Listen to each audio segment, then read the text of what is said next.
Assalamualaikum, ketemu lagi dengan Umi Faras. Nah, sekarang dengan suasana baru lagi, alhamdulillah bisa bersilaturahmi kepada sahabat soleha Umi. Di sini ada Umi siapa? Umi Putri. Umi Putri. Dan satu lagi Umi siapa? Umi Dida. Oh iya, Umi Dida. Atau kita biasanya manggilnya Bu Kasnewi ya. Nah, sebelum pertemuan biasa kita selalu bawa hand sanitizer dan juga pakai masker untuk menjaga pencegahan terhadap penularan virus corona COVID ya 19. Hari ini kita akan membahas tentang pentingnya kita membaca atau belajar Al-Quran, terutama dalam membaca Al-Quran. Nah, kadang saya sendiri belum begitu bisa, Bu, ya. Saya udah belajar loh sama Bu Kasnewi, sama Bu Putri, tapi nggak pernah lulus. Nah, sekarang kita akan menanyakan, apa sih Bu manfaat kita belajar Al-Quran untuk kehidupan kita sehari-hari? Silakan Bu, siapa yang mau jawab? Silakan Bu Putri. Ya, Bismillah. Kalau saya secara pribadi sih, ya, insya Allah sangat banyak sekali ya manfaat kita untuk belajar Al-Quran. Karena Al-Quran sendiri itu adalah petunjuk hidup ya buat kehidupan seorang manusia ya, kehidupan seorang Muslim terutama ya. Dan seperti halnya Rasulullah, bahwa Al-Quran itu adalah akhlak ya. Jadi ketika kita belajar Al-Quran sama saja dengan kita mengimplementasikan kepada akhlak kita sehari-hari. Jadi akhlak kita adalah Al-Quran itu sendiri. Jadi ketika kita belajar Al-Quran, mau nggak mau ya kita harus menjadikan Al-Quran itu adalah sebagai cerminan kita ya di dalam kehidupan kita sehari-hari. Jadi sangat banyak ya sekali manfaatnya. Artinya ketika kita belajar Al-Quran, tujuannya salah satunya adalah menciptakan manusia yang beriman ya, yang bertakwa ya, dan juga menjadi pribadi-pribadi yang sahsiah Islamiyah ya, yang bisa membawa kemaslahatan bagi umat ya, dan bangsa. Ya, tadi kan gini Bu, tadi kan secara global ya bahwa memang Al-Quran itu adalah sebagai pedoman hidup kita gitu. Tapi maksud saya di sini kalau kita misalnya belajar Al-Quran, membaca Al-Quran tuh apa sih manfaatnya kita membaca Al-Quran? Kalau kita baca Al-Quran kan harus tartil ya Bu ya, karena kan bacanya itu ada yang kalau kita salah artinya juga salah ya. Nah, itu apa tuh manfaatnya kalau kita belajar tahsin Quran, membaca Al-Quran itu? Ya, kalau dari segi bacaannya ya, insya Allah itu akan menghindarkan kita ya tadi ya dari kesalahan-kesalahan ya, kesalahan arti, kesalahan dalam membaca itu sendiri. Karena membaca Al-Quran itu harus sesuai dengan hak-hak hurufnya gitu. Jadi kalau yang dibaca harus panjang ya harus panjang, kalau yang dibacanya pendek dan harus pendek. Tadi menghindari kesalahan-kesalahan, karena ketika kita salah membaca, salah panjang pendeknya aja itu bisa merubah arti dari Quran itu sendiri gitu. Jadi kalau panjang pendek juga itunya ya merubah arti ya. Iya. Iya. Kirain saya ada dispensasi enggak ya? Kayak Malikin Nas itu kan, kalau Malik dengan ma-nya panjang itu akan berbeda artinya. Satu artinya raja, satu artinya satu tadi saya lupa ya artinya itu. Tapi itu dua hal yang beda arti ya. Tulisannya mirip tapi beda arti. Iya, gitu. iya. Nah, kalau Bu Putri ini ngajar anak-anak sekolah tahsin apa ibu-ibu juga? Kalau di rumah saya ngajar ibu-ibu tahsin juga ya, maksudnya Quran lah ya, berhubungan dengan Quran. Kalau di sekolah juga ada ngajar Qurannya juga gitu buat anak-anak kelas bawah ya sama kelas atas. Kalau Bu Kasnewi ngajar apa? Ya. Ngajar ibu-ibu juga ya? Ya. Katanya sih dengar-dengar nih. Ya, cuma sedikit aja sih karena emang belum menguasai ya. Karena dalam pandemi ini kan tadinya lagi belajar asik-asik, ternyata terputus ya. Karena dengan berbagai hal, satu harus online, ya terkadang kan banyak hambatan-hambatannya. Jadi ya terputus, sampai sekarang belum melanjutkan lagi.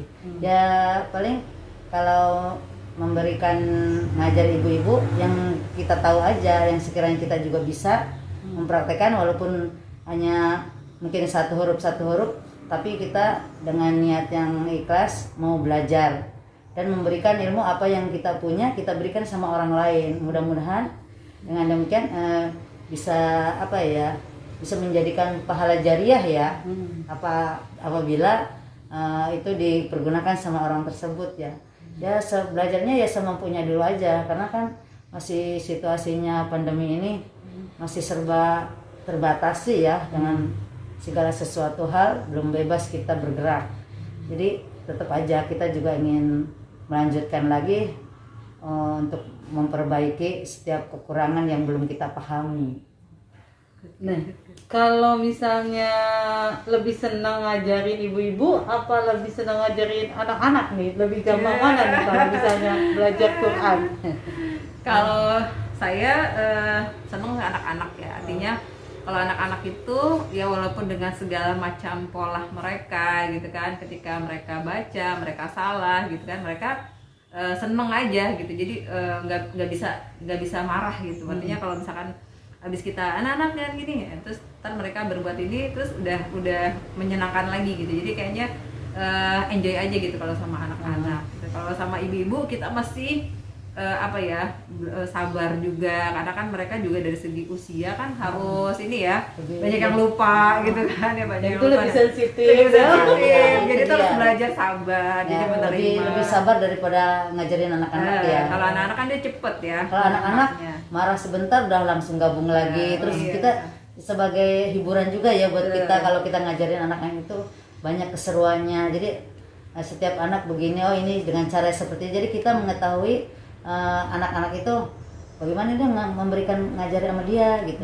Yang ini kok begini, yang ini mah maunya kita lagi sambil bercanda, yang ini maunya serius gitu kan, macam-macam anak. Jadi kita seru deh kalau belajar ngajarin anak-anak itu, daripada orang tua harus kita benar-benar menjaga perasaan ya, karena kalau salah sedikit aja, kalau yang orangnya sensitif itu akan tersinggung, terus ntar nggak mau belajar lagi, mundur. Kayak saya. Yang jelas pokoknya lelah tapi jadi indah gitu kalau ngajar. Menyenangkan, ada kebahagiaan tersendiri ya.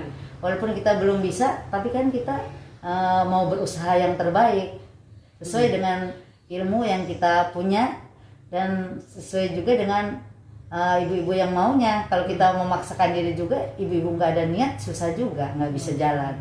Jadi antara yang ngajar sama yang mau diajar harus saling berhubungan baik ya. Jadi supaya ada kesinambungan. Oh iya. Terus apa sih pesan-pesan yang akan disampaikan nih oleh ibu-ibu nih? Ini mereka ini adalah guru-guru tahsin ya. Bukan juga ya, karena belum menguasai, cuma sedang belajar. ya, Sama-sama cuma dalam belajar. orang tahap Tapi belajar. jaga dia. lagi belajar. Kita belajar lagi ke Bu Putri lagi, Bu Putri belajar lagi yang lebih Bisa. lagi. Jadi kita saling ini aja ya, Saling melengkapi. saling melengkapi, saling menyambung, ya saling ya itu deh pokoknya, saling memberikan ilmu yang bermanfaat buat semuanya gitu aja. Nah ya, sekarang apa sih pesan-pesannya nih? Apalagi kan sekarang ya, anak-anak sekarang ya, dia mungkin karena teknologi ya, karena juga online, jadi mereka banyak di rumah ya. Kadang banyak juga kemarin tuh tadinya dia disiplin dalam baca Quran, dalam ini, tapi setelah online ini, setelah di rumah, mereka akhirnya banyak yang tidak yang tadinya rajin akhirnya enggak gitu, Jadi malas ya. Nah sekarang gimana nih pesan dari Bu Guru nih, ustazah kita? Ya kalau buat saya sih ingat kayak tata peribahasa atau apa ya, dulu ingat nggak? Banyak jalan menuju Roma. Iya. Itu peribahasa. Ya itu artinya banyak hal gitu, walaupun dengan berbagai macam hambatan, berbagai macam halangan ya, dengan ujian yang Allah berikan, dengan corona dan sebagainya, tapi banyak hal juga yang bisa kita cari selama kita mau, selama kita bersungguh-sungguh, ya pasti akan ada jalan ya buat kemajuan diri kita sendiri ya. Jadi tidak tidak ada kata terlambat ya, pasti akan ada jalan buat kita. Selagi kita Kalau masih anak-anaknya ingat. maksudnya anak-anaknya Bu, motivasi anak-anak biar belajar Quran. Buat anak-anak buat semangat maksudnya. Oh iya, kalau tadi buat ibu-ibu ya. Kalau buat anak-anak ya memang harus sedikit Ketat ya, ketat mungkin kitanya sebagai orang tua ya. terus dibimbing agar mereka tidak lepas ya dari Quran, karena memang kebaikan tuh kadang mesti dipaksakan juga gitu supaya mereka jadi Dipaksakan, terbiasa. Kalau meleng dikit aja udah melenceng. Iya. Jadi kalau kita harus ibaratnya kalau Belok, lurusin lagi. belok lurus lagi, udah lurus belok lagi ya, kita harus lebih gencar lagi, lebih apa ya, lebih semangat lagi untuk memotivasinya. Terkadang ya emang kesulitannya karena sekarang bersaingan dengan HP ya. HP itu kadang kalau orang yang bisa memanfaatkannya di banyak hal ya, banyak manfaatnya sebenarnya HP. Tergantung dari orang yang tersebut, apakah dia mau memanfaatkan HP itu dengan hal-hal yang baik atau dengan hal-hal yang buruk, tergantung dari si orang pemakai itu juga. Mungkin ibarat itu kali ya Bu, ibarat mata pisau ya, Iya. yang bisa pisau itu dipakai buat Seperti yang buruk, pengukir bisa gitu ya. dipakai Kalau buat- pengukir kan dia udah pandai ya, jadi membelok-belokannya. Tapi kalau anak-anak sekarang ini agak-agak sulit juga. Kita sebagai orang tua mengajak ke hal yang benar, tapi mereka katanya itu kuno lah. Nih loh sekarang tuh begini ya. Jadi banyakan apanya ya? Kalau kata ini mah banyak alasannya, banyak ngelesnya, banyak menunjukkan hal-hal yang sepertinya kita itu sebagai orang tua kayaknya kuno gitu, nggak modern gitu kan. Anak-anak sekarang begitu karena mereka lebih pintar, lebih canggih, dia mau menggunakan HP itu.